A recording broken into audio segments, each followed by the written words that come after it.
Psychology କହିଥାଏ ଆପଣଙ୍କ ସ୍ତ୍ରୀ ପରପୁରୁଷ ସହିତ ସେକ୍ସ କରୁଥିଲେ 100% ରାତିରେ ଶୋଇବା ସମୟରେ ଏହି ଗୋଟିଏ ପ୍ରଶ୍ନ ଆପଣଙ୍କୁ ନିଶ୍ଚୟ ପଚାରିଥାନ୍ତି।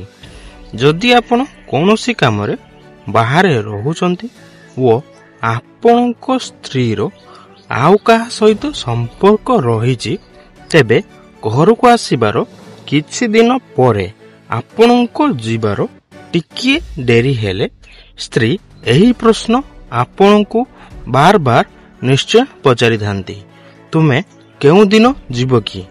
ଯଦି ଏହି ପ୍ରଶ୍ନ ବାରମ୍ବାର ପଚାରିଥାନ୍ତି, ତେବେ କଥାରେ କିଛି ନା କିଛି କାରଣ ଅଛି ବୋଲି ବୁଝି ଯାଆନ୍ତୁ। ସାଇକୋଲୋଜି କହିଥାଏ ଯେଉଁ ମହିଳା ପ୍ରତିଦିନ ଗୋଟେ ଥର ସେଉ ଖାଇଥାଏ, ତେବେ ତାଙ୍କ ଜୀବନରେ ସେକ୍ସ ଗୁଣବତ୍ତା ଅଧିକ ହୋଇଥାଏ।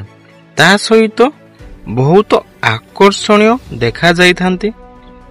ତା ସହିତ ସେଉ ସ୍ୱାଦିଷ୍ଟ ମଧ୍ୟ ହୋଇଥାଏ ଓ ସେଉ ବାସ୍ତବରେ ସ୍ତ୍ରୀ ଓ ପୁରୁଷ ଦୁଇ ଜଣଙ୍କ ପାଇଁ ଏକ ସେକ୍ସ ବୁଷ୍ଟର ଭଳି କାମ କରିଥାଏ।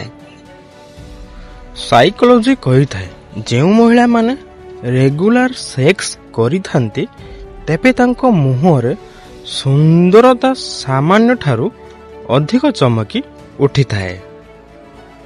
ସାଇକୋଲୋଜି କହିଥାଏ ସେହି ମହିଳାଙ୍କୁ କେବେ ବି ବିବାହ କରନ୍ତୁ ନାହିଁ ଯାହାକୁ ଆପଣ ଭଲ ପାଉଛନ୍ତି, ବରଂ ତାଙ୍କୁ ବିବାହ କରନ୍ତୁ ଯିଏ ଆପଣଙ୍କୁ ଭଲ ପାଉଛନ୍ତି। ସାଇକୋଲୋଜି କହିଥାଏ ଯେଉଁମାନଙ୍କର ସାଙ୍ଗ ବହୁତ କମ୍ ଥାଆନ୍ତି, ସେମାନଙ୍କର ଆତ୍ମବିଶ୍ୱାସ ବହୁତ ଅଧିକ ହୋଇଥାଏ। ଏହା ଏଥିପାଇଁ ହୋଇଥାଏ କି କାରଣ ତାଙ୍କୁ ସାହାରା ଦେବା ପାଇଁ କେହି ନଥାନ୍ତି ଓ ସେମାନେ ଏକୁଟିଆ ଦୁନିଆ ଜିତିବା ପାଇଁ ଚେଷ୍ଟା କରିଥାନ୍ତି।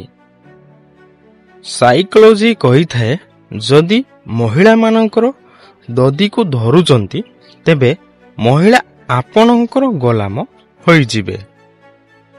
ସାଇକୋଲୋଜି କହିଥାଏ ଯେଉଁ ବ୍ୟକ୍ତି ନିଜ ଜୀବନରେ ଗୋଟେ ଘଣ୍ଟା ବର୍ବାଦ କରିବାର ସାହସ କରିଥାଏ, ତେବେ ସେ ନିଜ ଜୀବନରେ ମହତ୍ତ୍ୱ କେବେ ବି ଜାଣିପାରି ନଥାଏ।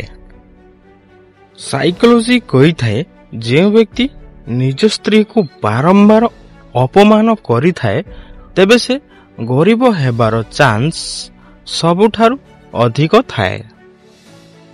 ସାଇକୋଲୋଜି କହିଥାଏ ଇଜ୍ଜତ କୌଣସି ବ୍ୟକ୍ତିର ହୋଇନଥାଏ, କେବଳ ଆବଶ୍ୟକତାର ହୋଇଥାଏ।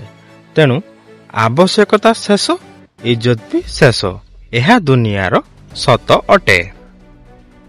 ସାଇକୋଲୋଜି କହିଥାଏ କିଛି ଲୋକ ଆପଣଙ୍କୁ ଘୃଣା କରିବେ, ଏଥିପାଇଁ ନୁହେଁ କି ଆପଣ ଭଲ ଅଟନ୍ତି, ବରଂ ଏଥିପାଇଁ କି ଆପଣ ଅଲଗା ଅଟନ୍ତି।